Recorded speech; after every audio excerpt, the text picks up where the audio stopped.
Erev Tov à tous, je suis ravi de tous vous recevoir. Pour toutes les personnes qui vont être en live, on est ravi de vous recevoir. On est ravi de recevoir Monsieur Ababou et Monsieur Dre également. Donc ce soir, comme annoncé un peu sur les réseaux, on va vous parler donc du nom du New World Order, du nouvel ordre mondial et de son agenda. On va venir dérouler un petit peu. Donc je pense que vous avez, pour la plupart, les personnes qui suivent cette chaîne ont des connaissances de tout ça. Mais on va amener aussi la vision thoraïque et puis aussi des choses qui sont concrètes, qui sont en train de se réaliser sous nos yeux, qu'on est en train de voir. Et avant tout, je vais laisser mes deux invités que je suis ravi de recevoir se présenter, faire une petite présentation chacun.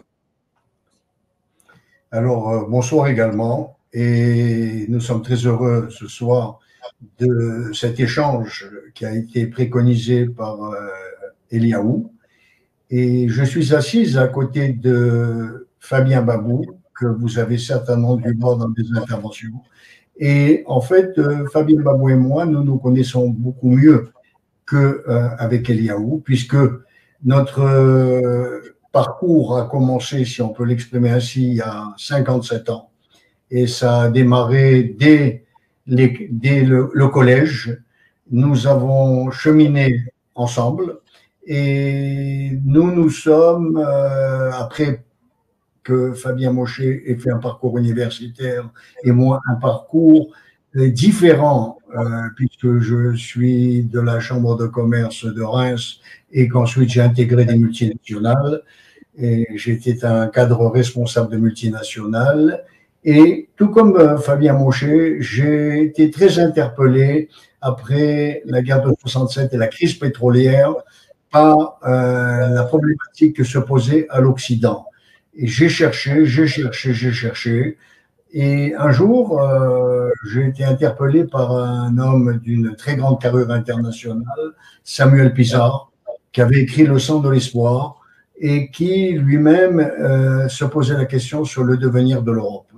À ce moment-là, j'ai eu une identification avec les points de vue qu'il évoquait. Et à partir de là, j'ai commencé à me poser vraiment des questions très profondes qui ont débouché très rapidement sur une recherche d'identité.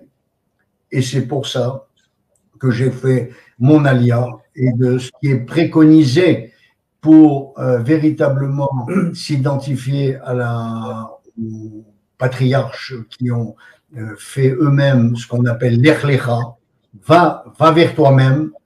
Et je suis parti dans le désert puisque j'ai habité Beersheba. Et c'est là que j'ai commencé cette introspection qui m'a conduit à la rencontre de nouveau avec Fabien Mochet qui a fait son alia. Et nous avons eu tout un parcours de recherche qui nous a conduit à la Torah de la délivrance. Et cette Torah de la délivrance ne pouvait être vécue et comprise que dans la fin des temps que nous vivons aujourd'hui, parce que nous vivons une fin des temps de l'Occident et tous les signes de décadence de cette société nous permettent de comprendre que nous approchons de la fin du plan de Dieu qui va conduire à la réalisation de ce que nous attendons depuis des siècles, c'est-à-dire nous prions pour effectivement pour que Jérusalem soit la lumière des nations et que de sorte de Jérusalem la voie. Alors évidemment il y a des péripéties et Fabien Mochet va prendre le relais pour expliquer ces péripéties de la fin. Bien. Alors je te laisse te présenter, Mochet, avant, pour ceux qui ne te connaissent pas, une présentation rapide, que donner un petit peu ton parcours, et après on va pouvoir rentrer dans le vif du sujet. Mon parcours est relativement clair et simple. J'ai eu mon baccalauréat français, je pars de là en France. J'ai étudié à l'université de Paris 2, à l'université d'Assas à l'époque, jusqu'au doctorat. J'ai eu mon doctorat. J'ai eu un diplôme d'études approfondies en économie et civilisation, notamment à l'Institut des hautes études en sciences sociales. Et je suis licencié aussi en sociologie de l'université de René Descartes de Paris. Pour vous dire la vérité, j'ai eu un parcours extrêmement compliqué parce que j'ai quand même fait 12 ans d'université après le bac. Donc, j'ai plusieurs doctorats. Et voilà, j'ai fait mon aliyah un peu comme Louis, c'est-à-dire un parcours intérieur absolument incessant, une recherche de Emet. J'étais un fou et je suis toujours un fou de la recherche de la vérité. Et j'ai abandonné tout ce que je pouvais avoir en France et je suis venu en Israël, à Jérusalem, à la recherche tout simplement de notre Dieu. Voilà, en gros. Ok. Alors, merci pour vos présentations à tous les deux. Pour ceux qui ne vous connaisseraient pas, parce que vous êtes quand même connus, pour ceux qui nous suivent, la majorité quand même vous connaissent. Et maintenant, donc, j'aimerais qu'on commence à rentrer. Donc, sachez que à la fin, vous pourrez poser des questions. Donc, vous mettrez un petit point d'interrogation pour qu'on puisse remonter vos questions et on prendra un petit temps pour pouvoir répondre à vos questions. Donc, la première chose que je vais amener, il y aura tout un CDR et c'est ces lignées reptiliennes. Pourquoi je commence par ça? Parce qu'on sait que l'histoire d'Adam et Chava commence par ce fameux Nachash, ce fameux reptile que le Zohar explique avec des bras, avec des jambes et qui avait une apparence humaine, donc une lignée reptilienne. Qu'est-ce que vous pouvez nous dire sur ces lignées reptiliennes? Alors, évidemment, c'est quelque chose que moi-même, j'ai découvert il y a quelques années. Et je vous ai expliqué exactement comment, puisque je vais évoquer un dossier très, très profond que dans des précédents cours, nous avons évoqué avec Fabien Mochet. Nous travaillons là-dessus. C'est-à-dire, il y a une réalité tangible qui est présentée en permanence aux gens. Bon, alors, aujourd'hui, vous savez très bien qu'il n'y a plus d'informations, c'est de la désinformation, mais bien, il y a de la mésinformation. Et pour comprendre comment des forces se sont emparées de ces leviers, c'est très, très, très complexe, mais en fait, on a affaire à des forces qui ne sont pas humaines. Ce sont des forces qui veulent détruire le plan de Dieu. Et pour les situer, elles sont au sommet d'une pyramide, une sommet du pyramide d'ordre que je ne peux pas encore évoquer. On les a suffisamment évoqués dans les forces, dans les précédents cours. Mais en fait, elles se rattachent à ce qu'on appelle les forces du Nachash dans la Torah, le Nachash étant le serpent. Le serpent, c'est les forces reptiliennes. Ce sont des gens qui occupent les hautes sphères et qui sont dans des loges secrètes et qui se reconnaissent entre eux-mêmes, mais dont les valeurs, le Dieu auquel ils se réclament, n'est pas notre Dieu à nous. C'est une force qui se réclame d'un Dieu luciférien, c'est-à-dire l'antithèse des forces qui nous ont portés dans le plan de l'histoire du judaïsme et de la société judéo-chrétienne. Alors on le voit avec l'attitude du Nachash, c'est-à-dire qu'on voit que le Nachash déjà pousse la nouvelle création d'Hachem à enfreindre les lois d'Hachem, à les détourner au final d'Hachem, de prendre contrôle. Il convoite le couple adamique, hein. Il y a une jalousie du couple adamique, et il y a une volonté de le détruire. Donc, ces lignées reptiliennes, parce que quand on parle de reptiliens aujourd'hui, on pense à du complot, les reptiliens. Non, c'est une vérité, c'est-à-dire que la Torah en parle, elle nous parle bien donc du Nachash, elle nous parle bien de l'union entre le Nachash et Chava, qui a fait descendre Caïn, dont toute la descendance de Caïn est liée à cette lignée reptilienne qui est encore sur Terre. On sait qu'il y a une émeraude qui a voulu faire la tour de Babel derrière. Donc il y a toujours cette opposition de cette lignée reptilienne qui veut aller contre la volonté d'Hachem, qui a été déconnectée d'Hachem au final. Hachem les a complètement déconnectés et ils veulent, on va en parler après, créer un nouveau monde, une matrice artificielle dans lequel le Créateur ne régnerait plus et ça serait eux qui régneraient sur les êtres humains. Est-ce que tu es d'accord, Moshe, dans ce domaine-là? Écoute, oui, bien sûr, je suis d'accord avec toi, je suis d'accord avec Louis. Je voudrais quand même revenir sur la faute d'Adam. D'abord, le Zohar est très clair. Dans un premier temps, dit le Zohar, le serpent était l'ami d'Adam et de Ève. Lorsque Adam et Ève étaient au niveau du monde d'Atsilut, ça veut dire très très élevé par rapport à notre monde, les forces étaient complètement harmonieuses les unes par rapport aux autres. La faute, si tu veux, ça a été de passer directement du monde de la Tsilut au monde de la Bria. Du monde de la Bria, ils se sont fracassés vers le monde de la Asiya. C'est-à-dire qu'ils ont sauté les marches. Et pourquoi? Parce que, c'est ça la faute du serpent, parce que Chava, la femme, c'est-à-dire les nations, ont voulu tout simplement profiter de la vie trop vite, profiter de ce Shabbat, de la création, beaucoup trop vite, alors qu'il était prévu qu'ils profitaient de cela, Motsei Shabbat, après Shabbat. D'accord? C'est-à-dire qu'en fin de compte, si je résume cela en quelques secondes, des forces qui ne sont pas descendants d'Adam Arishon, je répète, qui ne sont pas descendants d'Adam Arishon, ont pénétré le monde d'Adam et à partir de ce moment-là, l'ont fait tomber dans leur monde à eux. Dans leur monde à eux. Et Adam, qui n'avait pas les armes pour se battre contre cela, a été dépourvu. Il a été quelque part suffoqué carrément. Et donc, si tu veux, tout le travail de l'histoire, c'est d'arriver à réparer cette faute. À réparer cette faute. Juste un mot, tout le monde le sait, tu le sais Eliaou, tu le sais Louis, que pendant 130 ans, il était seul, sans sa femme, il a été, après la faute, d'accord, après la création de Caïn, il est resté tout seul pendant 130 ans, et évidemment, il y a eu une semence qui est sortie de lui, dit le Zohar, et qui s'est réfugiée en Égypte. Et donc, à partir de ce moment-là, cet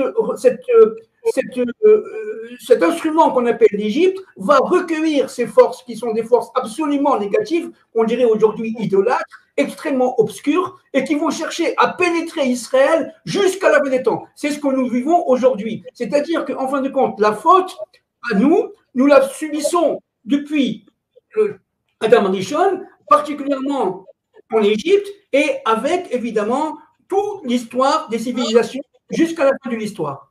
Alors, il y a deux choses qui sont importantes par rapport à ce que vous avez dit. C'est qu'on a compris qu'il y a eu une union entre Chava et le Nachash, qui a donné donc la lignée de Caïn jusqu'à Nimrod. Et donc, il y a eu un troisième fils, puisque Havel a été tué par Caïn. Il y a eu un troisième fils qui s'appelle Shet.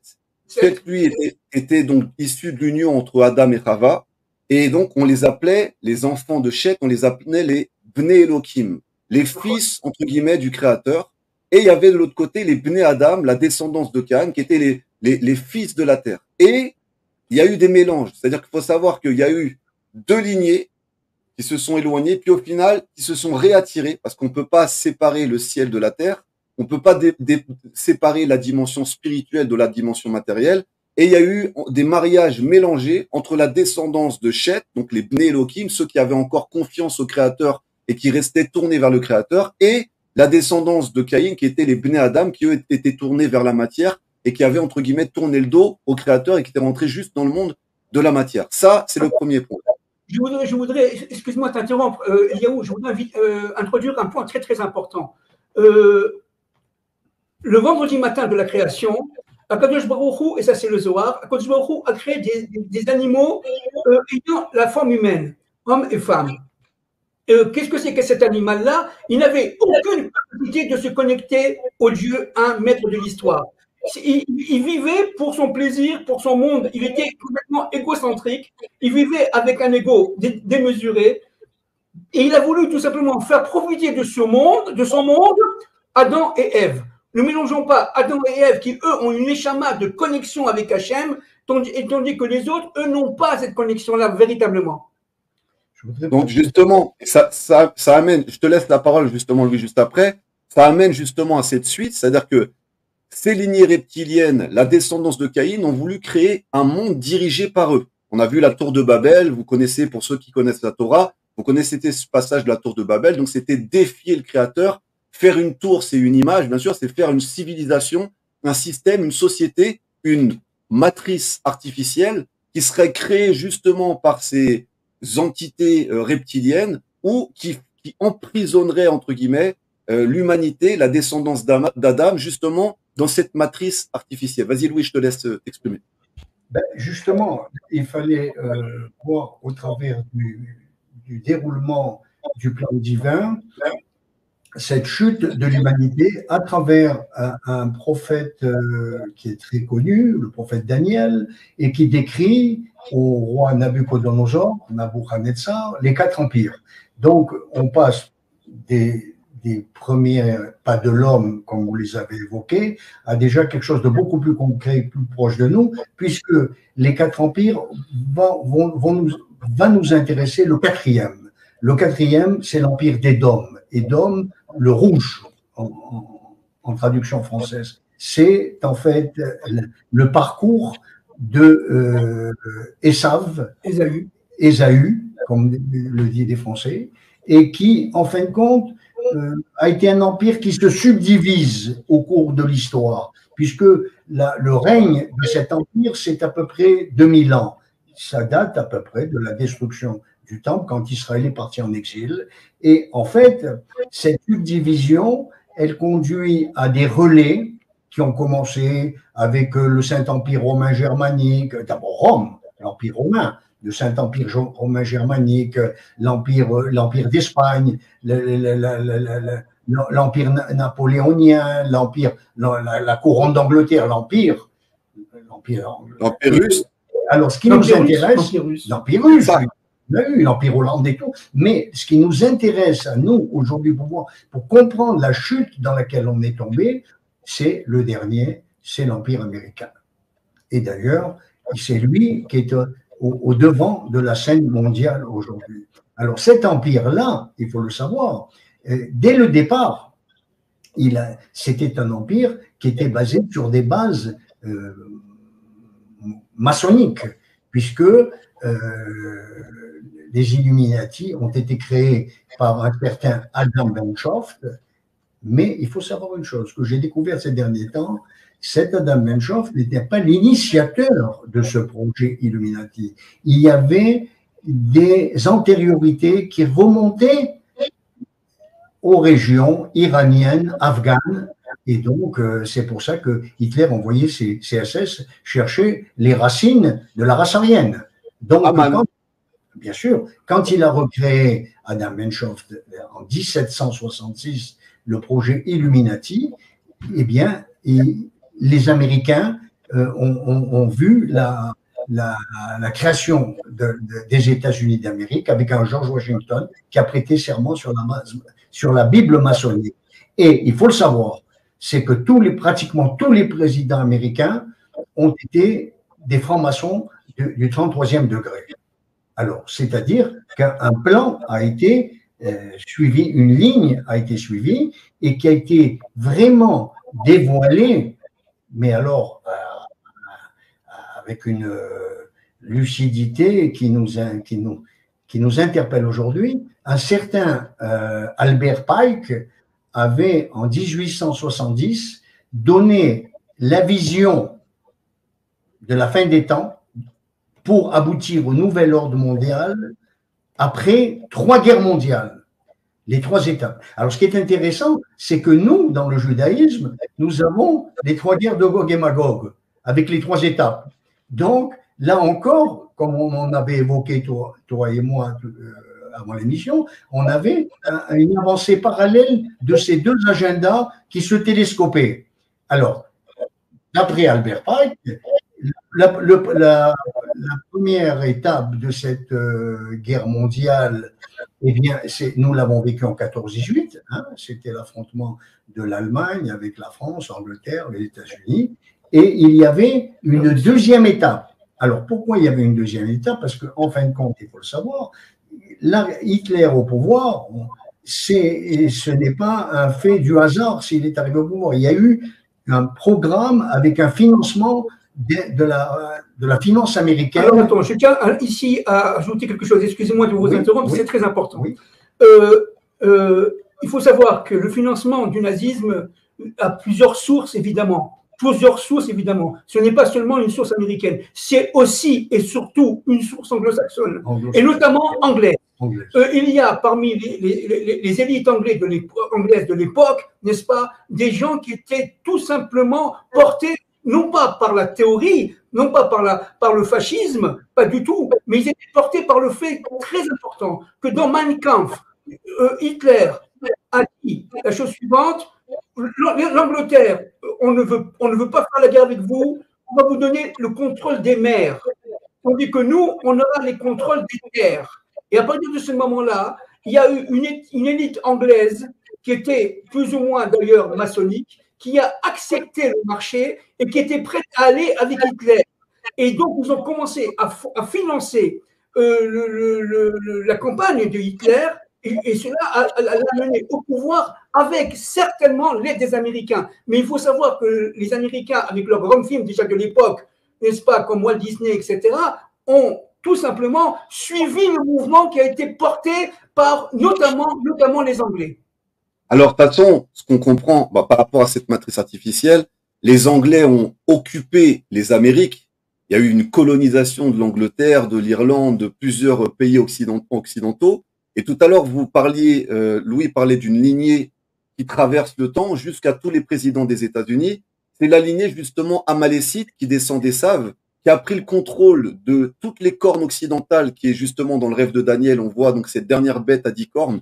Donc c'est tous les royaumes occidentaux qui sont dirigés par des familles des Saves qui dirigent Japhet, parce que les Saves est de Shem à la base. Mais c'est complètement écarté de Shem, a fait descendre de lui justement les Amalécites, et les Amalécites contrôlent justement toutes ces parties-là, tous ces différents royaumes des États-Unis, de l'Angleterre, de la France, de l'Europe, un peu partout dans le monde, ils sont un petit peu partout. Quand je vous parle de matrice artificielle, c'est que a été superposé à notre regard justement un monde, un univers depuis la Seconde Guerre mondiale et déjà bien avant, depuis l'Égypte et bien avant, mais surtout après la Seconde Guerre mondiale, on a cru que les Alliés avaient gagné, mais en fait, les Alliés étaient liés avec les nazis, étaient financés par les nazis. Il faut savoir que les jésuites aussi finançaient, étaient très liés à Hitler, donc il y avait beaucoup de sociétés secrètes qui étaient tout autour de l'Allemagne nazie. On nous a fait croire qu'avec le Coca-Cola, les chewing-gums et l'industrie hollywoodienne et Walt Disney et tout ça, le pays de la liberté avait gagné. En fait, c'est faux, puisque les grands dirigeants nazis, l'opération Paperclip, je pense que vous connaissez, ont été récupérés par la NASA, récupérés par la CIA, et ont décidé de mettre en place une matrice artificielle, c'est un nouveau camp de concentration, mais cette fois-ci qui soit complètement illusoire et qui va programmer, on va en parler après, les êtres humains du monde entier à vivre et être complètement lobotomisés par cette forme de dictature psychologique et psychique. Mais c'est dans ce sens-là. Eliaou, justement, je n'avais pas l'idée de parler de ça, et tu viens d'évoquer les camps de concentration, et nous avions évoqué avec Fabien Mochet déjà depuis plusieurs années, ce que nous avions appris, c'est que aux États-Unis, ça c'est dans la phase finale, si les peuples se rebellent et qui comprendront que véritablement l'esclavage est à leur porte, eh bien, un totalitarisme a été prévu de sociétés qui seront complètement des sociétés militarisées avec des camps de concentration qui s'appellent les camps aujourd'hui de la FEMA aux États-Unis. Il y en a, c'est dispersé aux États-Unis et ça va même beaucoup plus loin parce qu'ils s'attendent à ce qu'il y ait de la casse. Et j'avais appris il y a quelques années qu'il y avait un besoin énorme aux États-Unis d'acheter des cercueils, mais qu'il y avait une étude de coût et que ça représentait vraiment un investissement trop important. Eh bien, c'est la Chine qui a fourni des milliers et des milliers et des milliers de cercueils en plastique qui sont entreposés. Donc, pourquoi? Parce que dans la phase finale, il y aura certainement un épisode ou une révolte des peuples. De toute façon, il faut savoir que l'Internet a été fait pour ça. C'est-à-dire, ça nous a encore donné une autre forme de matrice artificielle où on a accès à toutes les libertés. Si vous regardez bien, au début d'Internet, on avait accès à tout. On a encore accès à tout, mais ça commence à être de plus en plus restrictif. L'algorithme détecte si ça commence à être borderline et si ça commence à remettre véritablement le système. Donc, il y a une très grande liberté pour rendre addicts les gens à pouvoir regarder et croquer dans la pomme de l'arbre de la connaissance du bien et du mal dans tous les domaines. Mais en même temps, toute cette Internet, cette intelligence artificielle nous étudie, nous classe, nous met dans des endroits, voilà, eux, ils sont, attention, dangereux pour le système. Voilà, on est tous classés, on est répertoriés, on a une empreinte numérique. Et cette empreinte numérique, à l'image d'un tatouage, justement, des camps de concentration, va nous classer, comme vous le dites très bien, au moment où justement, les populations vont vouloir se soulever, on sera tous répertoriés en fonction de nos choix, nos habitudes, nos adresses et tout. Et ce super dictateur numérique risque d'être mis en place à un moment et complètement vrillé et de pister l'être humain partout où il est sur la planète grâce aux satellites, grâce aux drones, grâce à toute la technologie aujourd'hui utilisée. Alors, je te signale qu'on avait eu quand même un prophète des temps modernes dans les années 30-40. Attends, regarde, ouais. je suis sûr. Voilà, c'est ce que j'allais dire. Et attends, ce n'est pas un fait du hasard, ce livre. C'est que j'ai appris que son curriculum vitae, il a fait partie de ces sphères-là et il a été horrifié par les finalités du programme. Et à travers 1984, il a dénoncé le futur d'une société totalitaire qui guettait l'humanité. Et en fin de compte, aujourd'hui, pour ceux qui connaissent ce travail-là, eh bien, nous y sommes. Nous y sommes. Alors, exactement. Quand je disais tout à l'heure que parce que tu voulais voir ce cheminement des reptiliens dans l'histoire, eh bien, il faut savoir que dans la phase finale, eh bien, Albert Pike prévoyait même une troisième guerre mondiale entre eux. C'était précis, entre le sionisme et le monde arabe. Nous organiserons une guerre entre le sionisme et le monde arabe pour que les deux se détruisent. Donc, tu vois bien pourquoi on nous a créé toutes ces conditions politiques, Oslo, tout ça, nous conduisant carrément à un suicide. Alors, malheureusement, on a une partie de notre entité israélienne qui adhère à ces sphères-là, sans comprendre exactement la finalité, mais c'est une lutte cosmique. Parce que dans cette lutte cosmique, c'est la survie d'Israël qui est en question. Bon, mais nous savons que le plan de Dieu réussira. Alors moi, je voudrais ici intervenir avec l'accord de Louis et l'accord de Eliaou pour dire trois choses très, très importantes. Nous vivons actuellement, tout le monde le sait, une déshumanisation des actes économiques, des actes sociaux, des actes politiques, des actes budgétaires, etc. Cette déshumanisation passe par la fin de notre identité propre. On cherche tout simplement à nous faire perdre nos valeurs ancestrales, notamment les valeurs judéo-chrétiennes. Et à partir de ce moment-là, par exemple, ce qui s'est passé il y a 3 ans, tout le monde nous comprend, n'est-ce pas? Eh bien, ça a été un éclatement des familles, une sorte de lutte contre l'homme au travail, contre l'homme au travail. Ils ont tout simplement cassé l'identité sociale de l'humain. Et quand je prends, par exemple, mon livre, un des livres de doctorat que j'ai pris pour vous montrer, un essai sur l'histoire de la pensée et des doctrines économiques écrit par un de mes grands maîtres, M. Luc Pourcel-Carbon, vous voyez, lorsqu'il parle de Adam Smith est un économiste, vous voyez, qui a écrit son livre La richesse des nations en 1776, exactement la même année de la déclaration d'indépendance des États-Unis d'Amérique. Eh bien, qu'est-ce qu'il dit? Vous allez comprendre par rapport à aujourd'hui. Regardez, je vous cite là. Je cite: le travail est la mesure réelle de la valeur échangeable de toute marchandise. C'est-à-dire véritablement que le travail était exactement la valeur ajoutée initiale, fondamentale de tout acte économique. Et que ce soit Adam Smith, que ce soit David Ricardo en 1831 dans son livre d'économie politique, il en parle. Je peux citer, n'est-ce pas, par exemple, regardez, les éléments essentiels de l'édifice de David Ricardo, c'est d'avant tout la reconnaissance que le travail, avec les échanges, avec la répartition, avec l'augmentation des salaires, le travail est source de richesse, et seule source de richesse. Et les économistes étaient très clairs à ce moment-là, et en tout cas jusqu'au XXe siècle, pour dire que le chef d'entreprise n'est pas là, si vous voulez, pour seulement se faire de l'argent, seulement pour le profit, mais pour combiner des facteurs de production dont le travail était l'élément central. Ce n'était pas le financier et c'était certainement pas le capital. Donc progressivement, vous voyez, tu vois, Eliaou, progressivement, ces forces-là, les forces d'obscurité, vont confisquer le travail de manière à le dénaturer et de manière à le rendre tout simplement secondarisé. Et c'est ce qu'on vit aujourd'hui. C'est-à-dire de plus en plus, aujourd'hui, il y a de moins en moins d'opportunités de travail. On a détruit les PME, on a détruit les grandes entreprises. On a tout simplement, dans le processus de mondialisation, centré les entreprises vers des entreprises qui sont super développées. Par exemple, certaines entreprises ont un budget général qui est supérieur à celui de la France. Je ne sais pas si on s'en rend compte. Supérieur au budget général de la France. Mais tout ça, Moshe, c'est un travail de ruche. C'est-à-dire que d'abord, Oui. on a en fait, comme en Égypte, c'est-à-dire la dégradation dans l'esclavage vient étape par étape.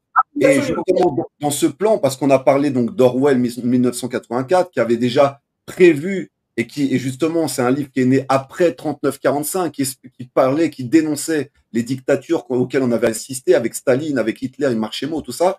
Et donc, il prévoyait quel type de dictature maintenant on allait avoir dans le futur, c'est-à-dire une dictature numérique où tout le monde serait filmé, on demanderait nous à se faire filmer, et c'est ce qu'on est en train de faire. On est tous devant les écrans, on fonctionne derrière les écrans, et il fallait ce qui s'est passé pendant 3 ans, c'est de quoi on parle pour pas faire monter l'algorithme, pour que les gens soient enfermés chez eux, commencent à être complètement connectés sur les écrans, et être filmés 24 heures sur 24 dans cette grande matrice numérique. Orwell l'avait déjà très bien expliqué. Et aujourd'hui, on est en train, dans une pseudo-liberté, comme on disait tout à l'heure, d'être tous rentrés à l'intérieur de cette matrice. Et à un moment ou à un autre, le piège, si on ne sait pas utiliser justement la technologie, risque de se refermer justement sur les gens les plus libres. On a vu qu'Hitler, avant son avènement véritablement, a commencé à tuer tous les écrivains, tous les artistes, toutes les oppositions.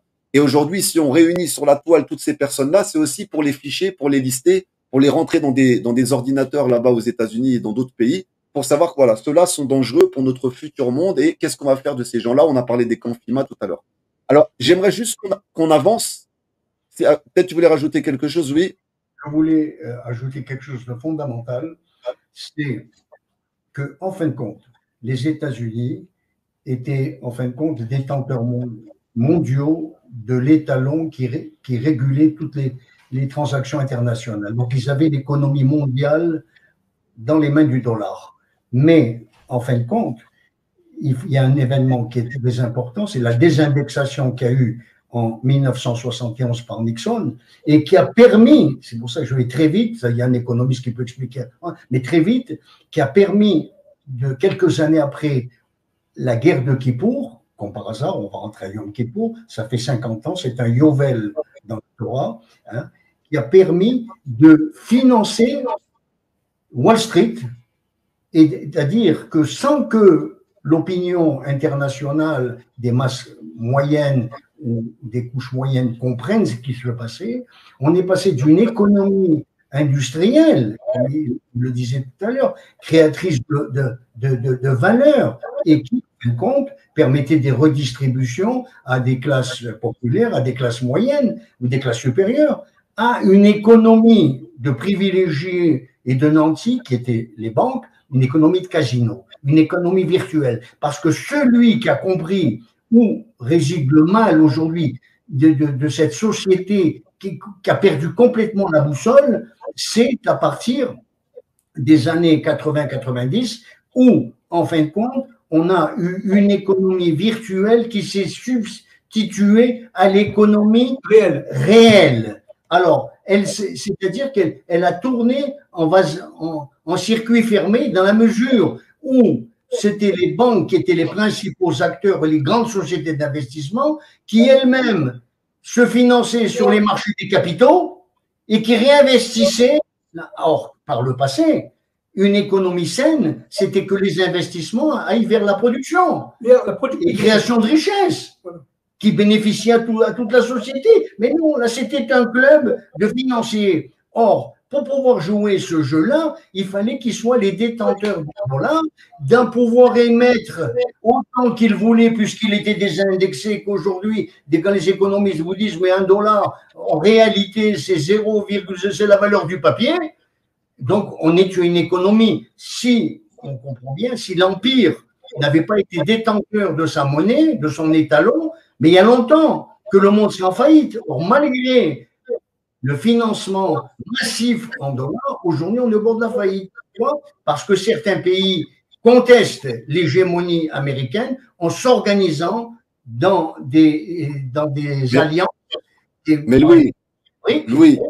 la faillite, elle est organisée, orchestrée pour que l'homme devienne un esclave. Parce que on a juste à regarder l'Afrique, la dette colossale que les colonies ont laissée en Afrique, c'était juste pour rendre les Africains encore plus esclaves qu'ils n'ont été pendant toutes ces années d'esclavage. Donc, c'est fait exprès, cette inflation, pour que l'homme soit soumis au capital, soumis aux richesses, et qu'au final, il se vende pour, entre guillemets, réparer la pseudo-dette qui est complètement virtuelle que les humains devraient donner à ces États. C'est une stratégie, au final, pour nous vendre ce qui nous appartenait déjà de manière naturelle en tant qu'être humain, en tant qu'adamique. Oui, Parce qu'on excuse-moi de t'interrompre, Eliaou. Je voudrais ici intervenir. L'endettement, si tu veux, on peut en parler pendant des heures et des heures, mais en fait, ça a été voulu par les nantis, ça a été organisé depuis déjà bien longtemps. Par exemple, il faut savoir que pendant la Révolution française, l'État était arrivé à un tel niveau d'endettement que c'était plus supportable. Sachez que pendant la Révolution française, celui qui travaillait gagnait 20 sous par jour. Le pain, le 14 juillet 1789, avait atteint 14 sous. Ça veut dire qu'il nous restait 6 sous pour se loger et se nourrir et s'habiller. C'était absolument impossible. Et je parle pour celui qui travaillait. La plupart, malheureusement, ne travaillaient pas. Ils étaient sous la coupe du seigneur du coin ou de l'élite de la région.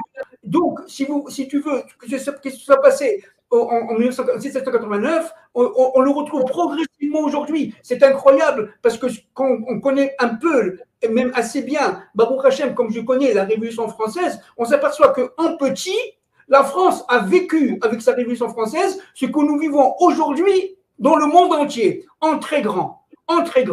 Et donc, la Révolution française a été manipulée, certes, par des bourgeois, elle a été manipulée par des bourgeois qui se sont secrètement engagés avec les nobles, progressivement, et qu'à l'intérieur de ces élites, il y avait beaucoup de francs-maçons.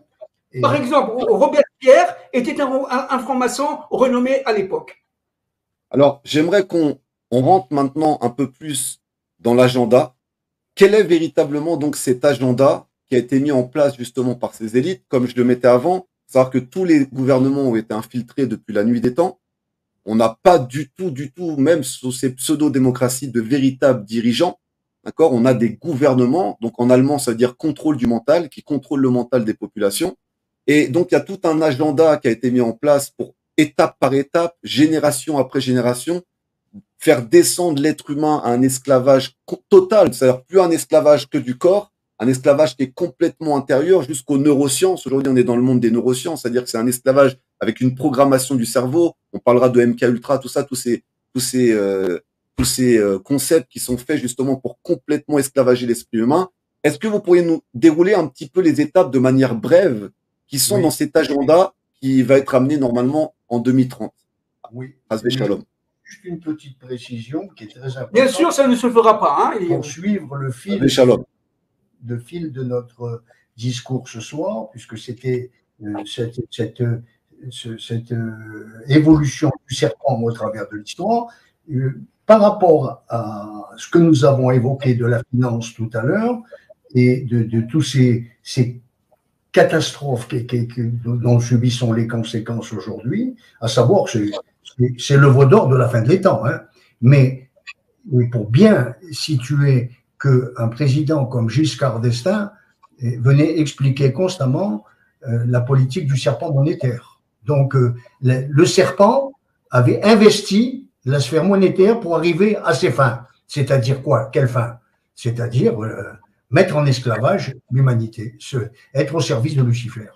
Alors, c'est très important, et ce que tu viens de demander, c'est d'évoquer, j'ai eu la chance d'avoir un dossier sur les étapes dont nous avons réalisé certaines vidéos déjà, et je ne vais pas revenir, mais je vais compléter.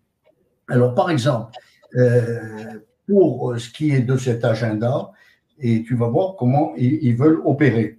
Dans un même temps, et toujours sous prétexte de coupure budgétaire, nous veillerons au transfert des bases militaires des États-nations vers l'Organisation des Nations Unies. Dans cette perspective, nous travaillons à la réorganisation du mandat international des Nations Unies. De force de paix sans pouvoir décisionnel, nous l'amènerons à devenir une force d'intervention où seront fondues en un tout homogène les forces militaires des États-nations. Ceci nous permettra d'effectuer sans combat la démilitarisation de tous les États de manière à ce que aucun d'entre eux, dans l'avenir, ne soit suffisamment puissant pour remettre en question notre pouvoir mondial. C'est exactement ce qui se passe avec l'OTAN, hein, d'accord, Eliaou? C'est exactement ce qui se passe avec l'OTAN. C'est pour ça que tu n'as pas vraiment de véritable armée française ou même de véritable armée allemande. Il n'y a pas d'armée européenne.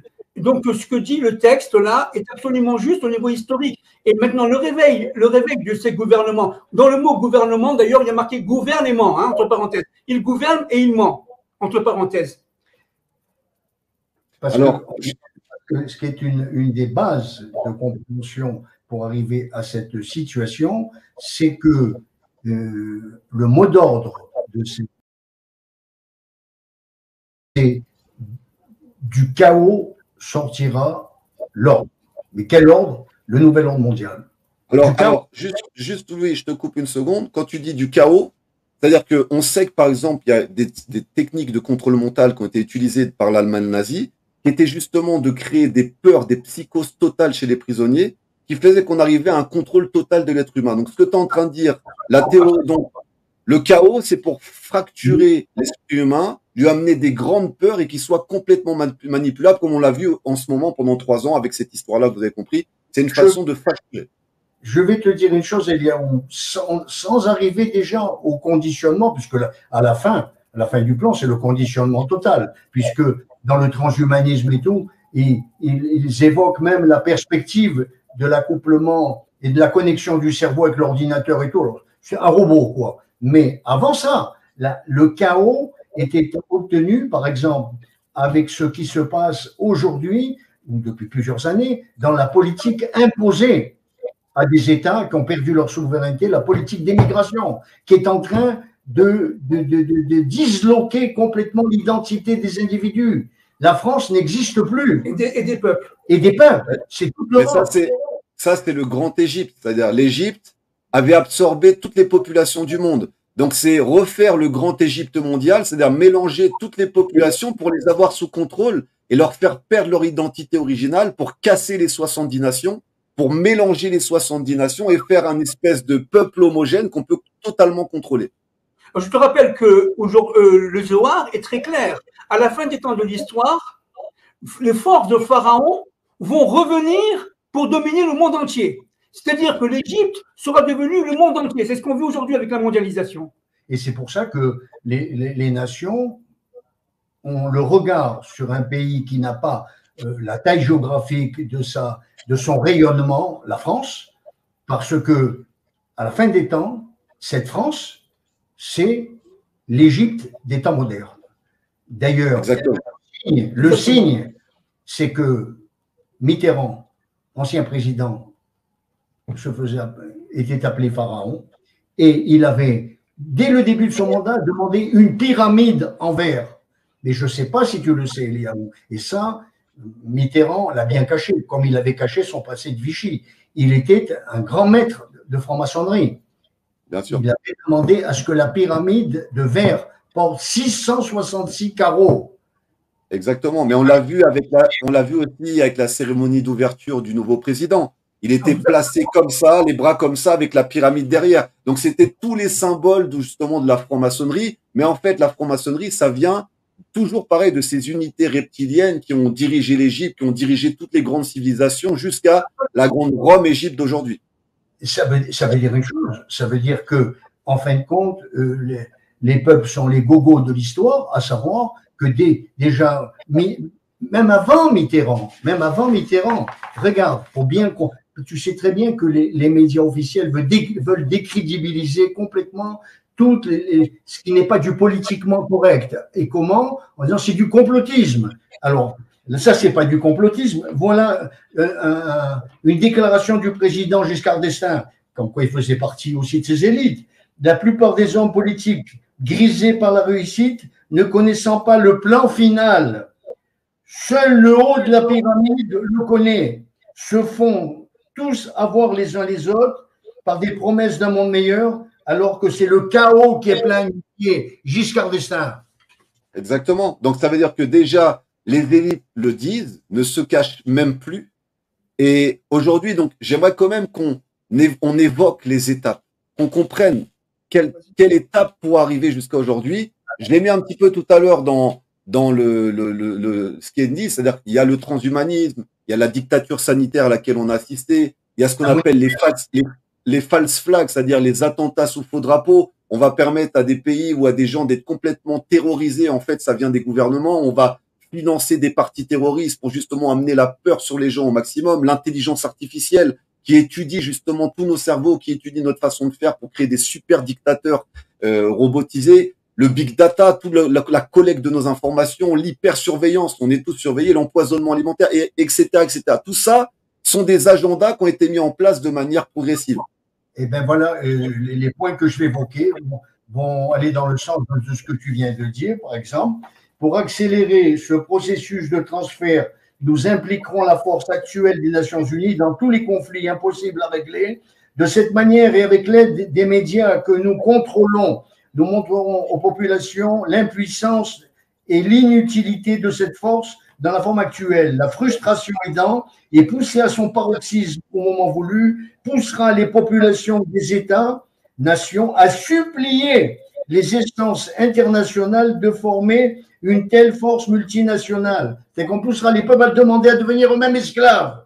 L'apparition prochaine de cette volonté mondiale d'une force militaire multinationale ira de pair avec l'instauration à l'intérieur des États-nations d'une force d'intervention multijuridictionnelle. Cette combinaison des effectifs policiers et militaires créée à même le prétexte de l'augmentation de l'instabilité politique et sociale grandissante à l'intérieur de ces États, croulant sous le fardeau des problèmes économiques, nous permettra de mieux contrôler les populations occidentales.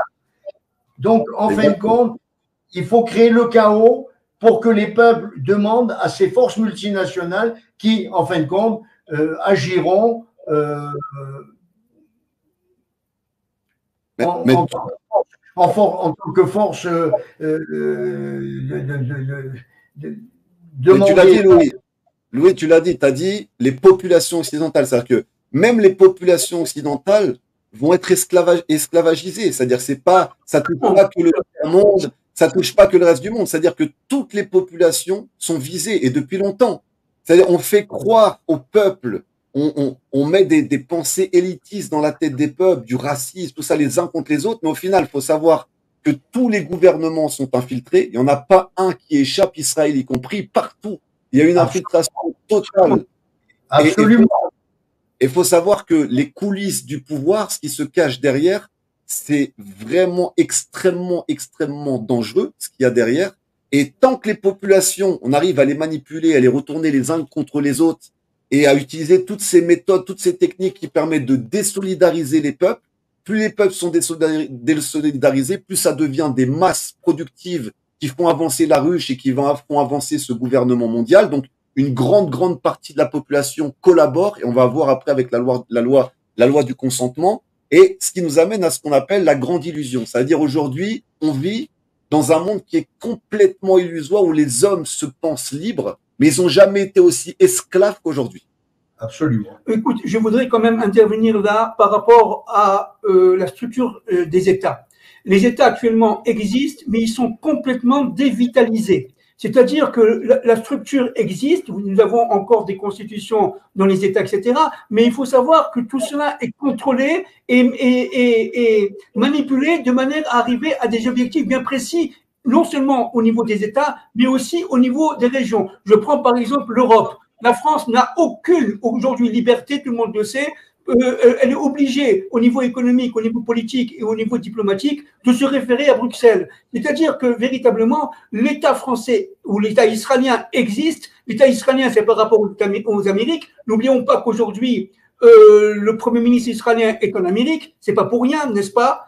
il a certainement été convoqué. Et vous avez aussi l'État français qui est tout simplement, non pas seulement manipulé, mais tout simplement qui fait règles communes avec une sorte de feuille de route qu'ils ont reçue parce que les gouvernants ont été placés par ces gens-là, par ces élites-là, et ils ont une feuille de route, et si jamais ils ne la respectent pas, eh bien, on arrive tout simplement à un vide historique, un vide diplomatique, et menant à des dangers extrêmes, notamment des assassinats, etc., etc. C'est-à-dire que le grand danger aujourd'hui, c'est la déshumanisation des populations et la fin de l'identité humaine, proprement dit, telle que Akadosh Baruch Hu, tel que Dieu a voulu lors de la création du monde. Mais ça a été le travail du dernier empire de l'histoire. C'est la résultante de tout ce qui s'est passé depuis l'après-guerre.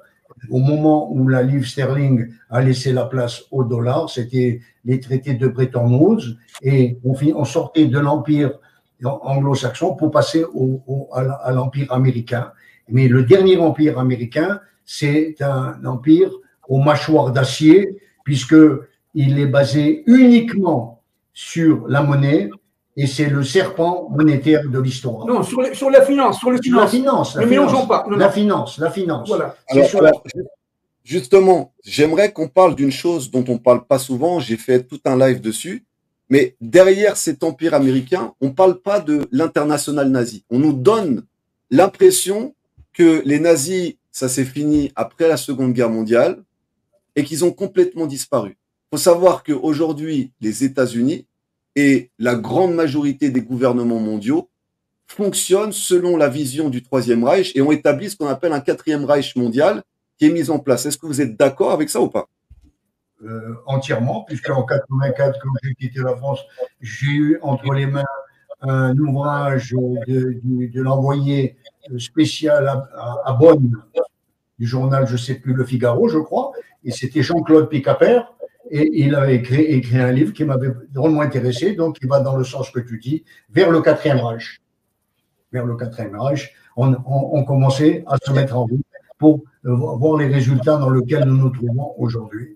C'est-à-dire, on est à deux doigts. Parce que, en fin de compte, tout à l'heure, quand on a évoqué ce serpent de la finance, il faut savoir que cette toile d'araignée s'est mise petit à petit ces 50 dernières années avec l'Empire américain. Quand, au départ, moi, j'avais une vision aussi bon enfant de ce qui s'était passé dans les années 68 en France. Mais en fin de compte, aujourd'hui, on le comprend. C'est les Américains qui ont fait dégager De Gaulle pour mettre un pantin de la banque de l'État. Et en fait, dès qu'il a été en fonction, les Français ne connaissent pas aujourd'hui le poids de leur dette par rapport aux accords qu'a pris Pompidou. C'est qu'on a obligé l'État français à se financer sur le marché international à des taux variables. Et compte tenu de la situation internationale des dernières années, la charge de la dette est énorme, alors que l'État français, jusqu'à De Gaulle, qui était un non-aligné sur les positions atlantiques, était la Banque de France. Donc aujourd'hui, sur une dette de 3 000 milliards qu'a la France, au moins 2 000 milliards, c'est le poids de cette dette, c'est-à-dire les 2 tiers. Je disais la dernière fois qu'il y avait eu un rapport secret de la DGSE pour savoir qu'est-ce qu'avait coûté à la France l'émigration depuis les années 70 à aujourd'hui. Un certain Brossard, qui a été directeur de la DGSE, il a dit, on ne veut pas le publier, c'est secret, mais maintenant je suis à la retraite, je peux le dire, c'est 1000 milliards. Alors, si on ajoute à ça, on a toute la dette de la France, l'écroulement, l'esclavage par la dette, et ensuite la désorganisation de la société par l'émigration. On a tout, et la France aujourd'hui est en marche pour être un pays du tiers-monde. Alors, tout à l'heure, tu disais en route vers un Quatrième Reich. Moi, je dirais pas ça. Je dirais qu'on est passé du Troisième Reich tout de suite au Quatrième. Sauf que le Quatrième Reich a été fait à dimension mondiale avec des nouvelles techniques. Il faut savoir que dans les camps de concentration, les prisonniers ne savaient pas ce qui allait leur arriver.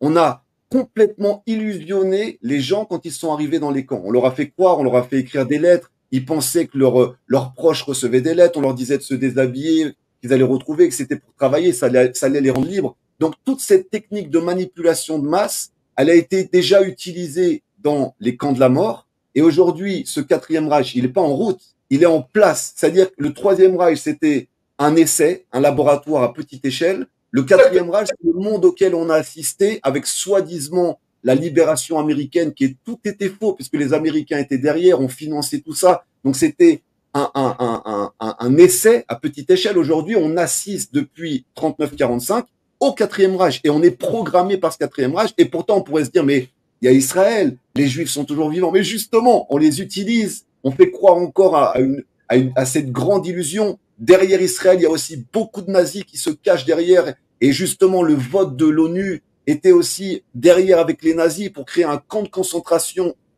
à grande échelle en Israël. Même si, vous allez voir, on va parler du plan d'Hachem. Eux, ils ont toujours cet agenda contradictoire. Et donc, derrière ces Illuminati se cachent des Illuminazis. C'est-à-dire que depuis le départ, depuis la création, le but, c'est de détruire l'être humain par tous les moyens possibles. Et on sait très bien, et c'est là que j'aimerais vous... Je t'interromps tout de suite. Excuse-moi, avec le respect que je te dois, Eliaou, c'est de détruire le couple Israël-Nation. C'est ça le but. Le but, c'est de détruire d'abord Israël afin de détruire les nations. Les nations, Israël-Nation, descendants d'Adam et de Ève. C'est ça le but. Parce que Israël et les nations qui descendent d'Adam et de Ève ont la capacité de connexion avec le Dieu un de l'histoire. Et ça, c'est leur ennemi. Ils n'en veulent absolument pas. Ce sont les forces de Nimrod, de Pharaon et de tous les dictateurs de l'histoire qui reviennent, dit le Zohar, en même temps, à la fin des temps de l'histoire. Justement, Moshe, tout à l'heure, on a parlé donc du premier reptile, de la ligne reptilienne. On voit que ce reptile n'est pas venu forcer Adam et Ève. Il les a incités, il les a troublés, il les a perturbés, il les a menés à la mort, il les a menés à l'abattoir par leur propre consentement. Et j'aimerais qu'on amène ça aujourd'hui, parce que c'est important de le comprendre, la loi du consentement, la collaboration. C'est-à-dire que pour qu'on puisse amener un quatrième Reich, il faut une loi du consentement. On ne pouvait pas garder un troisième Reich. Le troisième Reich était trop dur pour qu'il tienne pendant 1000 ans. D'accord? Pour qu'il dure pendant 1000 ans, il fallait que les humains l'acceptent. Et c'est ça la loi du consentement. C'est-à-dire qu'il faut qu'on accepte. Par exemple, on a eu affaire à 3 ans, pas possible, avec toutes les images qu'on nous a montrées à la télé, tout ça, la peur, tout ce qui a été mis en place.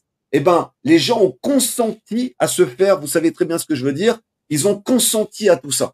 Et pareil, toute la civilisation à laquelle on assiste aujourd'hui, les gens le veulent puisqu'on a mis la démocratie. Donc les gens consentent. On leur amène, on leur présente une très très très belle image. On leur explique que s'ils goûtent cet arbre de la connaissance du bien et du mal, ils vont devenir comme Dieu. Et une fois qu'ils ont goûté à ça, ils sont morts parce qu'ils ont signé par eux-mêmes et par leur propre consentement. Est-ce que vous êtes d'accord avec cette théorie qui fait que l'humain est dirigé petit à petit à consentir à sa propre perte? Absolument, absolument, absolument. C'est tout à fait juste. C'est une forme de combat contre l'identification adamique de l'être humain. C'est certainement ça.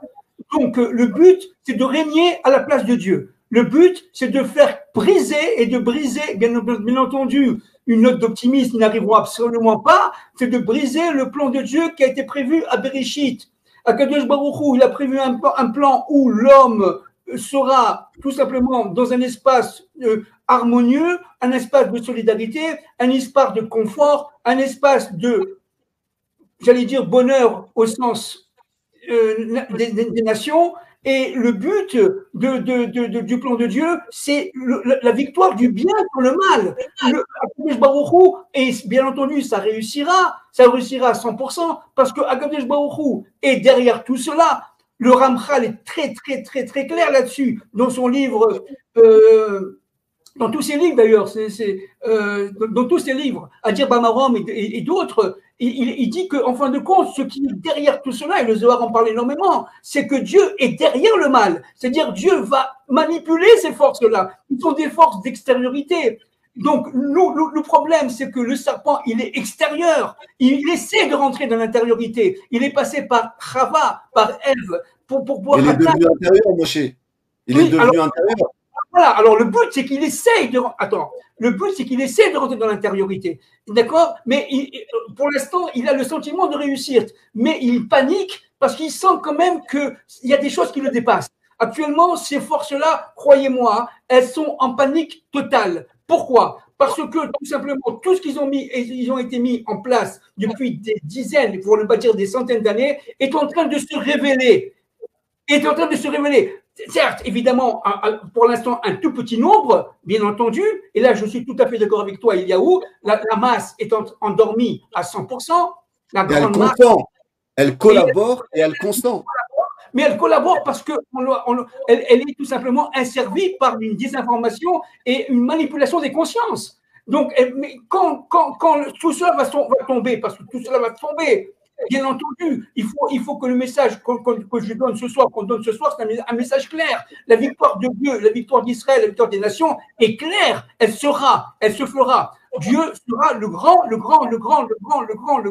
vainqueur de tout cela. Bien entendu, c'est un jeu.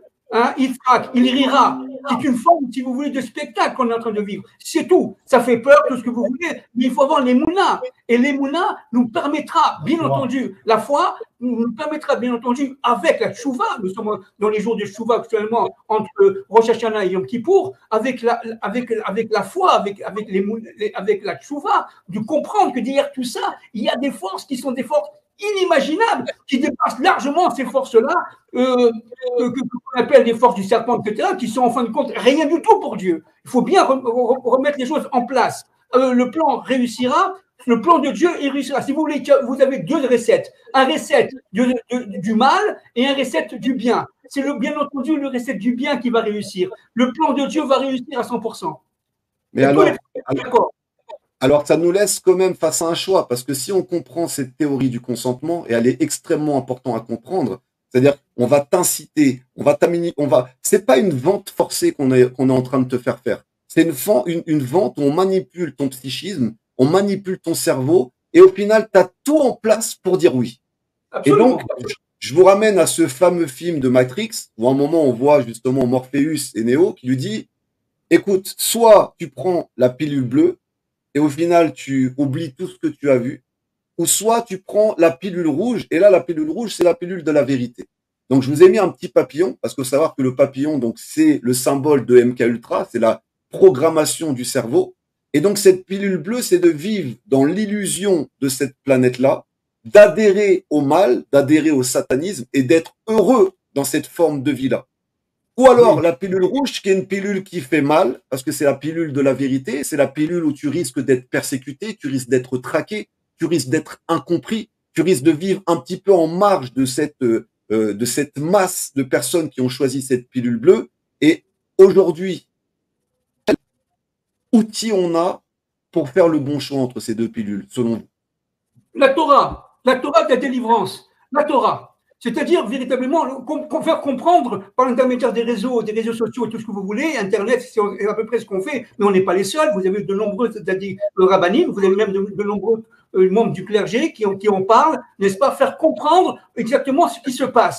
Et vous avez des gens comme M. Asselineau, vous avez des gens comme Mme Burgot, qui ne sont pas juifs, n'est-ce pas, et qui jouent un rôle absolument fondamental, et ils ne sont pas seuls, n'est-ce pas. Vous avez beaucoup de gens qui sont tout simplement des locomotives, des éclaireurs de la vérité, des amoureux de la vérité, qui risquent gros, mais qui réussiront parce qu'en fin de compte, de cette étincelle, c'est Hanouka, n'est-ce pas, de cette petite flamme sortira l'explosion finale du bien.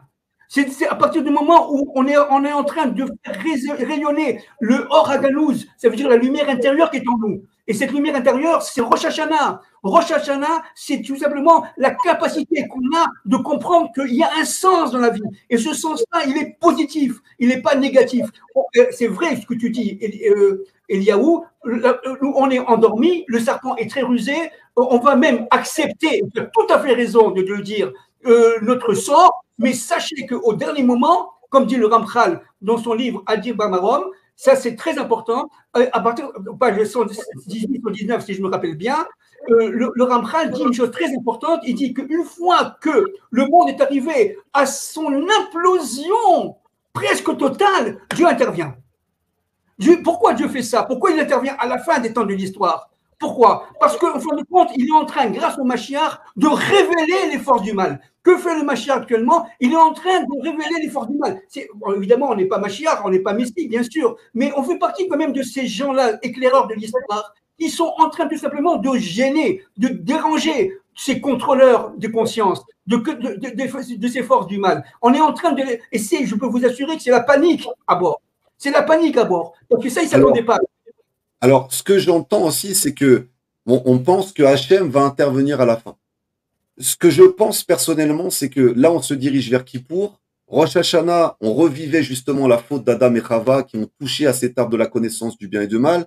Donc, on revenait au début, on recommençait à zéro. Et Yom Kippour, qui vient après, c'était la faculté d'Adam de faire tchouva. C'est-à-dire, on proposait à Adam maintenant, où es-tu? T'as goûté, entre guillemets, à cette pilule bleue, t'es tombé dans ce monde illusoire, dans cette matrice artificielle. Où est-ce que tu es maintenant? Est-ce que tu es prêt à faire teshuva? Est-ce que tu es prêt à m'expliquer, à expliquer comment tu es tombé dedans, à en parler? Parce qu'au final, il faut bien comprendre qu'on est tous dans cette grande matrice artificielle et on a tous collaboré d'une manière ou d'une autre parce que soit, déjà, ça nous a pris depuis l'enfance, hein, tous, on est né dans cette clipa, on est né dans cet exil. Et donc, le jour de Yom Kippour est une façon, petit à petit, de pas d'attendre qu'Hachem le fasse à notre place. On a l'occasion, là, cette année, de réparer en comprenant qu'on est tous tombés dans le piège de ce grand cirque reptilien. Et on a la faculté de faire teshuva et de dire non. On peut dire non. On peut faire le choix de dire je veux la pilule rouge. Moi, je veux la vérité. Ce que je veux, c'est le émet. Je m'en fiche si la vérité, elle fait mal. Je m'en fiche si la vérité, elle dérange. Je m'en fiche si au final, je risque de perdre beaucoup en choisissant la pilule de la vérité. S'attacher à la vérité, c'est s'attacher au émet. S'attacher à la pilule bleue, c'est regoûter encore cet arbre de la connaissance du bien et du mal et repartir dans les clipotes. Absolument, absolument juste. Alors, j'aimerais qu'on termine sur une chose positive avant les questions. C'est l'agenda du roi. Et ça, j'aimerais t'entendre, lui, sur quel est... Juste, je précise ma pensée. La chose positive, c'est que, en fin de compte, dans le plan de l'histoire, comme me l'avait bien dit Léon Ashkenazi, dit Manitou, les événements qui ont été connus par le peuple juif en microcosme et qui ont été salués comme la libération d'un peuple dans l'histoire qui était Israël de l'Égypte et qui est sorti en précipitation de l'Égypte à minuit et sur intervention divine après toutes les épreuves qu'a traversé l'Égypte, eh bien, c'est ce que nous vivons aujourd'hui, à savoir, dans l'Égypte moderne, eh bien, nous allons sortir, puisque comme l'expliquait ce grand maître, la sortie d'Égypte du peuple juif préfigurait la sortie d'Égypte de l'humanité. Exactement. Donc, l'humanité devait souffrir comme le peuple juif en Égypte.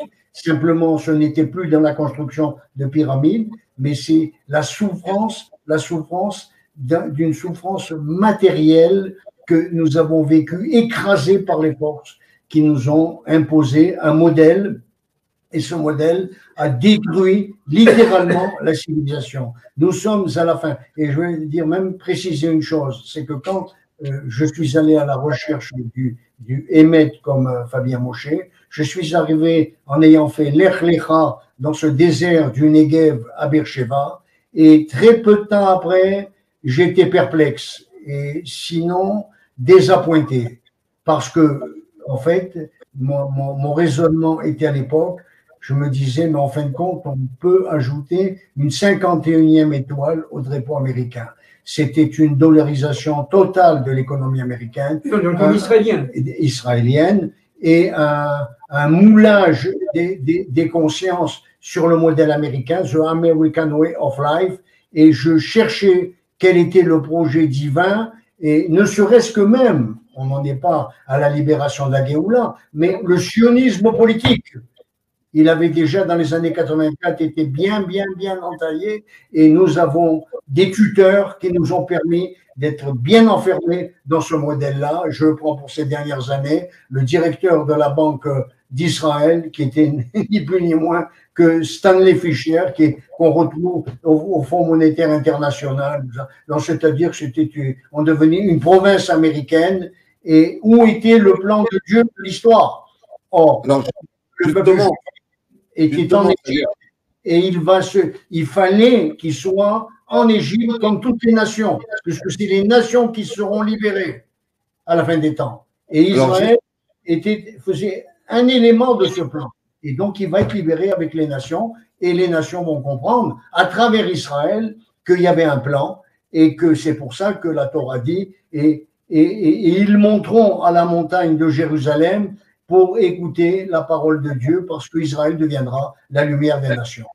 Alors, justement, c'est-à-dire qu'on peut se poser la question, quel est l'agenda du roi des rois? Et en fait, en étudiant l'agenda des forces contraires, on sait très bien que si tu étudies ton Yetzer Hara et tu vas à l'opposé de ton Yetzer Hara, tu trouves Hachem. Donc, si l'agenda des forces contraires, c'est par exemple le transhumanisme, c'est-à-dire de connecter l'homme avec la machine, pour aller à l'opposé, entre guillemets, et justement dans l'agenda du roi des rois, c'est de se connecter, s'attacher, comme on dit, la tfila, à Akadosh Baruch Hu.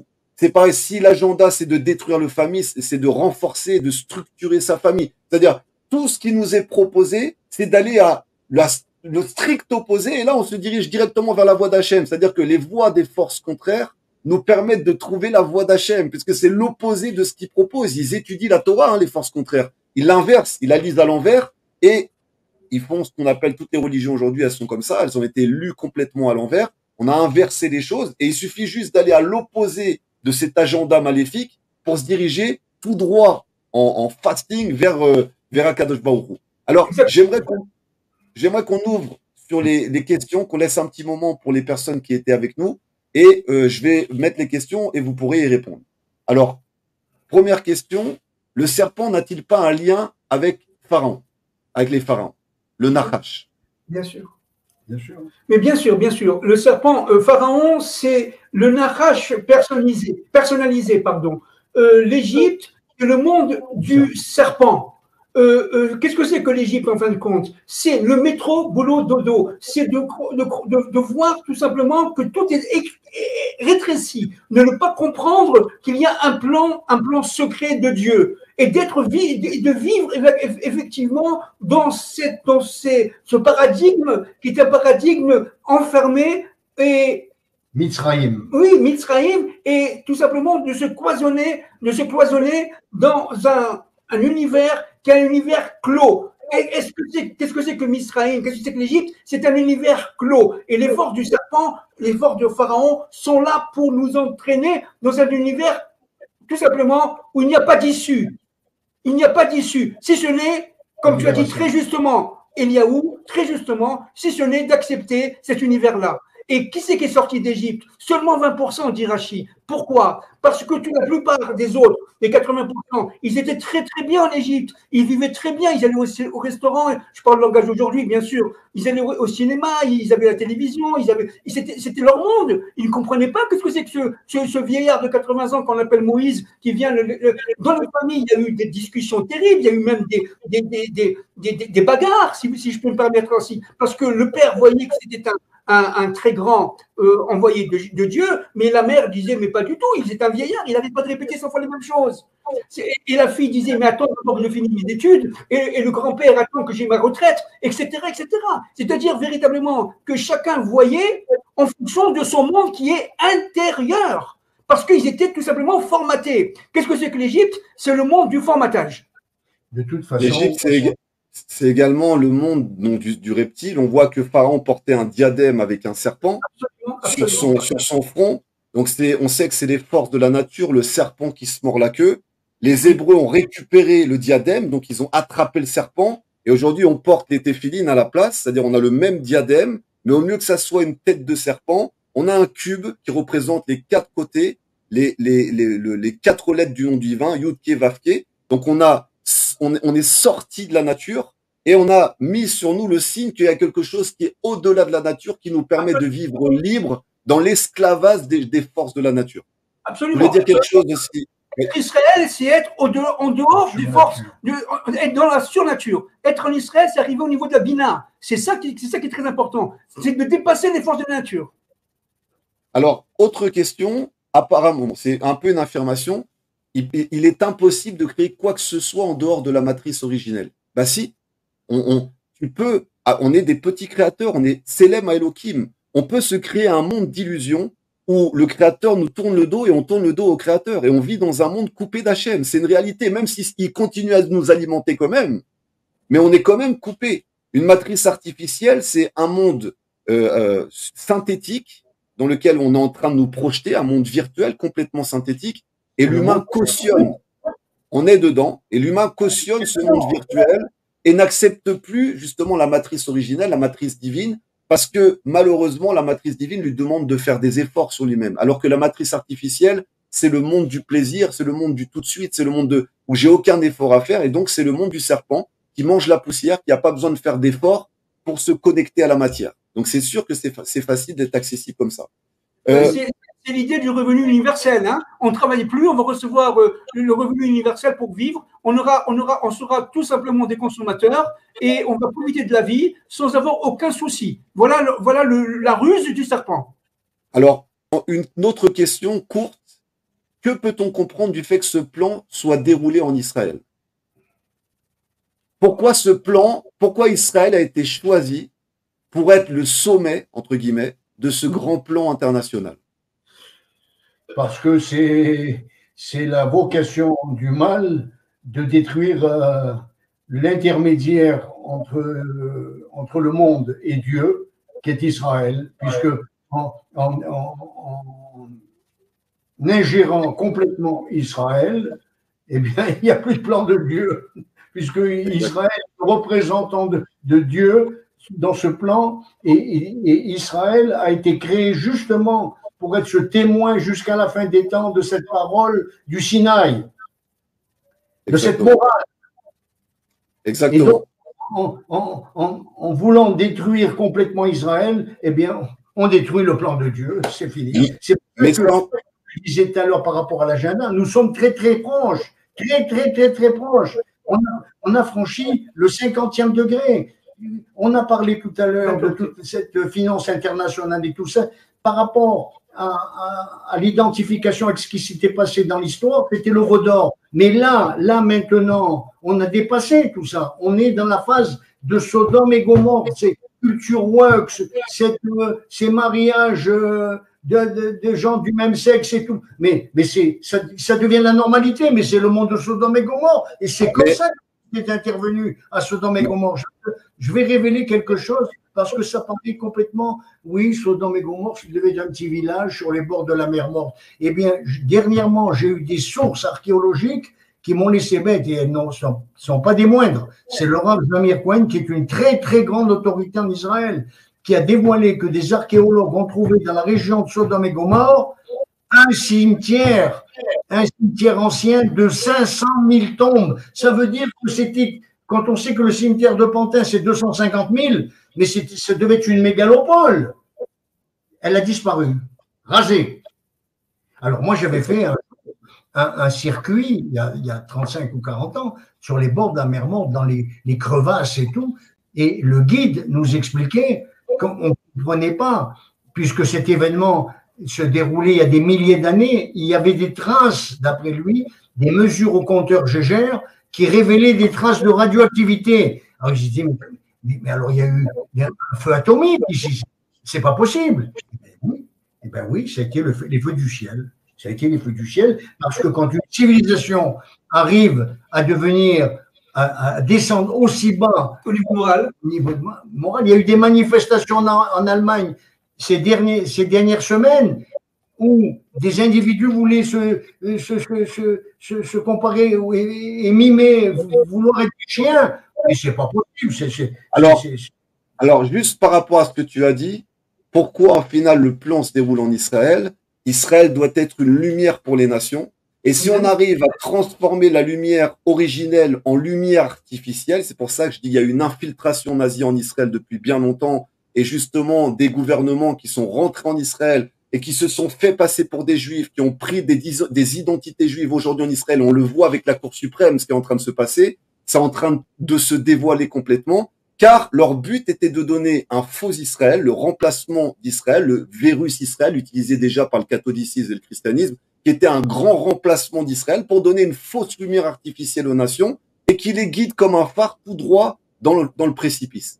Pour un peu compléter ce que tu as pu donner comme explication. Autre question, j'essaie de faire court pour qu'on puisse terminer, ça dure pas trop longtemps, on refera de façon une série, hein, parce qu'il y a tellement de choses à dire dans ce domaine-là. Ashok dit, les parents sont les premiers à avoir coupé le lien avec la matrice originelle. C'est-à-dire, les parents, indirectement, en laissant leur enfant devant la télé, en laissant leur enfant avec tous ces clips télévisés qui sont des programmations totales de la matrice et du satanisme, ont eux-mêmes coupé les liens avec la matrice originelle. Est-ce que vous êtes d'accord avec ça? Oui, oui, parce que je vais te dire une chose, Elia. Bon, d'abord, c'est le modèle économique qui a entraîné les individus à cette forme d'existence. Mais de toute façon, il faut avoir un esprit critique. Et le problème, c'est que 80% des gens sont des moutons. Donc, tout le monde n'a pas un esprit critique. Et en fin de compte, le mal est devenu le bien. Tout est inversé, comme disait Orwell. La paix, c'est la guerre. Le mensonge est la vérité. Le mal et le bien. Donc, ils font plus la différence. Ça leur paraît normal. Mais pour des yeux qui ont une neshama très profonde et qui ont une identité spirituelle très profonde, ben, ils comprennent que... Qu'est-ce que dit le Zohar? Il dit qu'à la fin des temps, les gens qui parleront de vérité seront pris pour des fous. Des menteurs. Ou des menteurs. Ben, on est dans cette phase-là. Alors, justement, il y a une grande question, en gros, je vais la réduire. Ce qui fait une dictature, en gros, c'est pas les élites, mais c'est la majorité qui accepte ces dictatures sans bouger, qui accepte ce mode de pensée. Est-ce que vous êtes d'accord? Oui, puisque dans le document que j'ai là, hein, tu vois bien que la France, qui est un petit peu un modèle pour le monde, elle s'achemine vers le chaos total. Et je pense que les premiers événements qu'on a vus là, des très grandes émeutes là, ce n'est que la préfiguration de ce qui va se passer. Et en fait, le but final, c'est que les peuples demandent l'ordre, supplient à genoux des forces internationales, venez nous sauver. Or, ces forces internationales, quelles seront-elles?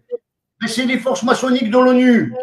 Parce qu'il faut savoir que l'ONU est une émanation de ces loges, avec déjà à sa création l'objectif final, le nouvel ordre mondial. Donc, en fin de compte, aujourd'hui, ces armées internationales, elles se préparent à intervenir et à prendre le contrôle des nations et demandées par les moutons qui vont supplier. Mais ça ne se fera pas.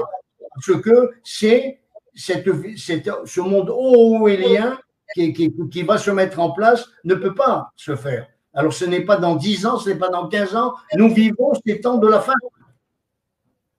Alors, autre question, le chaos, c'est peut-être aussi des scènes comme celle qu'il y a eu à Hawaï. On a vu à Hawaï qu'il y a eu des maisons qui ont brûlé, des voitures qui ont fondu sur place. Bon, on sait que il y a des technologies qui dépassent l'imagination aujourd'hui, qui sont utilisées pour réduire une ville à néant, pour traumatiser. Est-ce que c'est pas aussi toutes ces technologies, on utilise la météo, les attentats sismiques, enfin bref, vous savez de quoi je parle. Est-ce que c'est pas une manière aussi de semer le chaos un peu partout sur le monde? Ben, moi, je pense, parce qu'on voit la fréquence de ces événements, et si tu prends ne serait-ce que la Grèce ou la Turquie, des choses, bon, des feux d'enfer cet été en Grèce, avec des déluges dans les rues d'Istanbul et tout, bon, on est quand même interpellé. Et maintenant, tu as un tremblement de terre terrible au Maroc. Derrière, tout de suite, ça enchaîne avec la Libye. Ça n'arrête pas. Or, ça s'inscrit également dans l'agenda, puisque la grande révolution que veulent aboutir ces nouveaux ordres mondiaux, c'est des politiques sur le climat. Hein. Alors pourquoi ils sont tellement intéressés à une politique climatique, c'est qu'ils veulent imposer les États et les individus avec de nouvelles fiscalités concernant la pureté de l'air et tout ce que tu m'as compris, et les énergies propres et tout ce qui s'ensuit. En parlant d'énergie propre, en tout cas, actuellement, j'ai lu que les énergies éoliennes sont pratiquement en faillite. Quand on sait que une hélice, c'est un investissement de 200 000 $, alors des milliers comme ça défigure l'environnement. Et en fin de compte, aujourd'hui, ça n'a pas apporté grand-chose. Donc, ils sont obligés de... J'ai lu des articles scientifiques comme quoi ça va être mis en veilleuse. Ça ne marche pas. Alors, tout ça, pourquoi? Mais ça fait partie aussi d'un conditionnement. Et moi, je vois même chez des gens qui sont très instruits et tout, je suis stupéfait. Donc, ça n'a rien à voir, la prise de conscience, avec le niveau intellectuel de l'individu. Me dire, ah oui, non, mais c'est qu'on est en pleine crise climatique. Or, je vais vous dire une chose, c'est qu'il y avait un certain Ventura aux États-Unis qui a été un gouverneur de Californie et qui s'est attaqué à ce problème, à ce qu'on appelle l'état profond. Et il se présentait, je suis Ventura, ancien des Navy Seals et ancien catcheur, je n'ai peur de rien et j'irai jusqu'au bout. Et en allant jusqu'au bout, une de ses émissions, eh ben, il a été devant les fameuses unités de production de ces ondes qui dérèglent le monde. Et paraît-il, c'était dans la presse, que ce qui s'était passé à la Jamaïque, à Haïti, il y a quelques années, avec un certain nombre, milliers de morts, c'était un test déjà. Exact. À ce point-là, si se substitue à Dieu également pour le climat, ça montre qu'une chose par rapport à l'agenda, c'est qu'on est très proche, ça ne peut pas aller plus loin. Alors, deux dernières petites questions. Alors, comment amener les gens à ouvrir les yeux? Je pense que c'est ce que vous faites. Mais c'est ce qu'on fait. Je vous invite à suivre les cours de Monsieur Ababou sur sa chaîne, sur Yeshurun, sur YouTube. Il a fait toute une série de cours sur le roi David, sur le prophète Shmuel, sur le Mashiach. Je vous invite à suivre ces cours parce qu'ils sont très profonds. Il y a énormément de données. Je vous invite à vraiment... Souris.com, TSOURY.com. Exactement. Et donc, en minuscule. Eliaou, ce n'est pas un exercice intellectuel.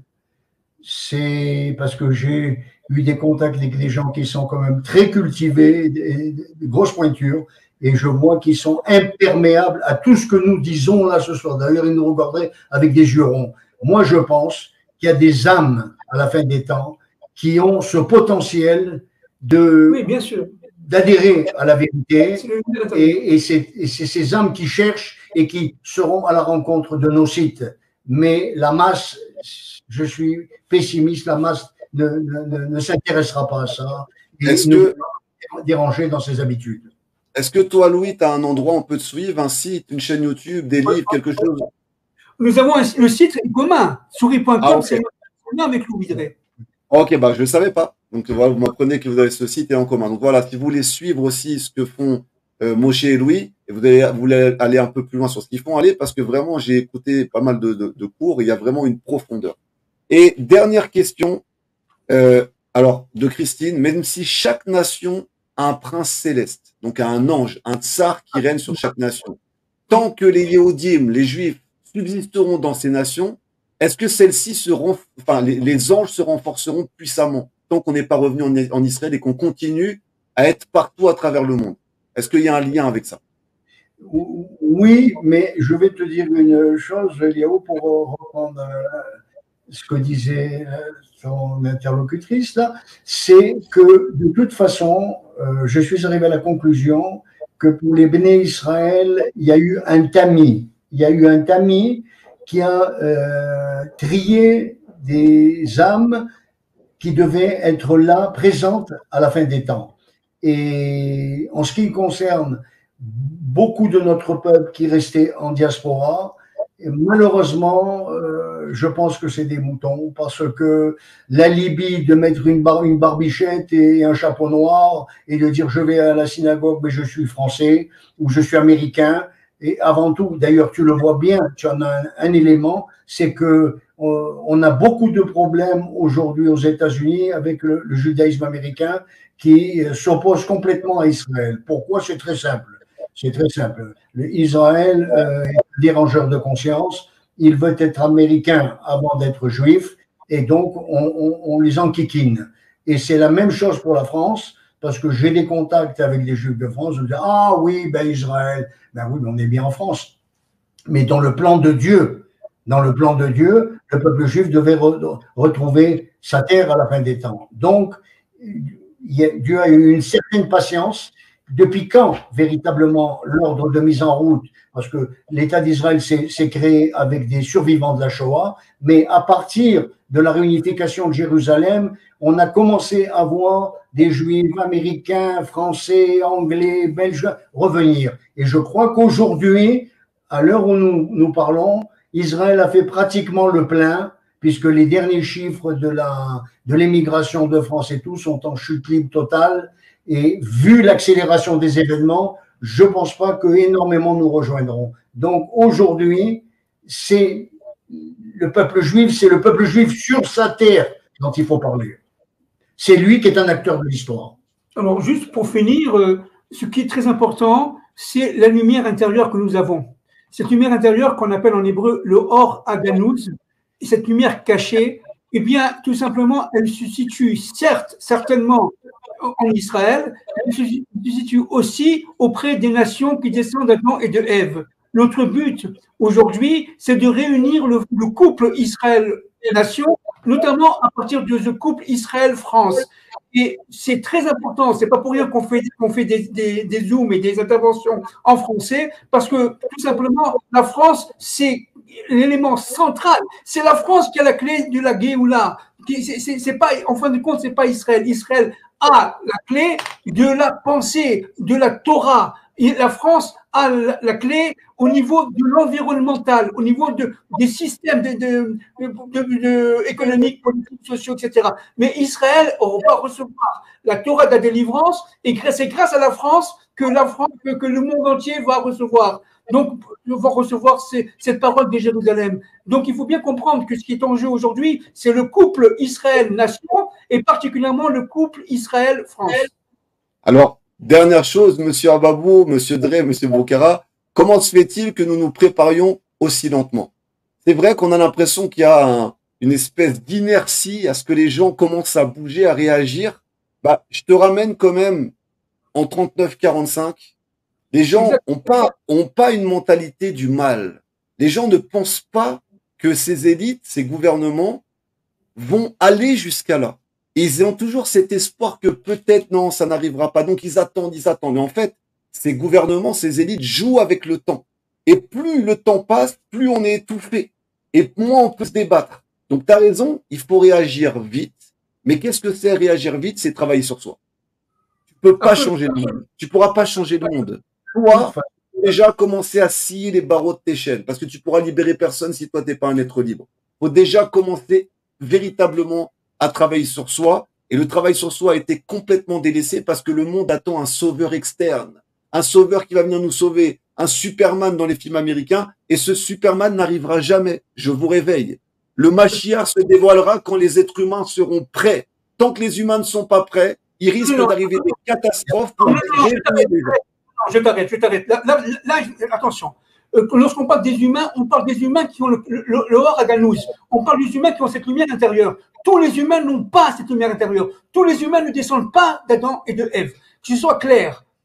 Ce qui est en jeu aujourd'hui, c'est tout simplement Adam et Ève qui vont réparer leurs fautes. C'est ça qui est en jeu. C'est pas l'humanité telle qu'on pense aujourd'hui. Et l'humanité telle qu'on pense aujourd'hui, le Mashiach, Bezrat Hashem, si tu veux, va les réveiller. Mais aujourd'hui, avant le Mashiach, c'est la lumière intérieure. Moshe, le problème, c'est que les humains attendent un sauveur externe qui ne viendra jamais. Ils peuvent toujours attendre. Le Mashiach, c'est, comme tu as dit, la descendance d'Adam Arishon qui se réveille. Un roi ne peut pas être couronné s'il n'a pas de peuple pour le couronner. Le roi des rois ne peut pas être couronné, on vient de passer Rosh Hashanah. Donc, la plus grande erreur, c'est d'attendre qu'un sauveur vienne nous sauver, Absolument. d'attendre que Dieu vienne nous sauver. Il faut agir à notre échelle et l'histoire avance par des êtres comme Moshe Rabbeinu qui sont venus défier directement l'Égypte ou Mordechai qui est venu défier Aman. L'histoire avance par des hommes, des êtres qui ont le courage d'affronter cette réalité. Absolument juste. Absolument juste. Alors, merci beaucoup, Monsieur Avabou, Monsieur Dre, d'avoir été là. On continuera parce que c'est des lives qui sont passionnants et en 1 heure et demie, on voulait faire 1 heure et quart, c'est difficile de pouvoir amener tout ce qu'on voudra dire. Donc, on va continuer à faire Bezrat Hashem. Donc, je vous invite à Souriez Jouroun. Rappelle le nom du site, Moshe, pour que les gens puissent te retrouver. Alors, c'est en minuscule, TSOURY.com. Souris.com. Alors, merci vraiment d'avoir été là. Merci à vous tous aussi d'avoir donné vos commentaires, d'avoir donné vos perceptions. Vous êtes tous, de toute façon, les personnes qui sont là sont des gens éveillés. Il n'y a jamais de choses mal placées, bien au contraire. Et on voit que même si on est des petits groupes, vaut mieux des petits groupes stables que des grands groupes complètement fous, complètement illuminés. Et ça, c'est le plus important. Juste pour finir, tu sais ce que dit Dieu. Dieu dit à la fin des temps, par rapport à ses prophètes, Dieu dit à la fin des temps, il me faudra que quelques-uns, she'erit en hébreu, c'est she'erit, quelques-uns, ça me suffira. Exactement. Alors, espérons on fasse partie de ces quelques-uns qui ne baissent pas la tête. Ce peuple à la nuque raide qui, même devant le Créateur, a du mal à baisser sa tête. Et il est temps que ce peuple renaisse, se révèle, se régénère pour pouvoir véritablement affronter les grands défis qui nous attendent. Merci à tous, merci à vous. Et Bezrat Hashem, qu'on puisse faire une véritable teshuva avant Yom Kippour et donc une teshuva d'action. Merci à tous. Shana Tova.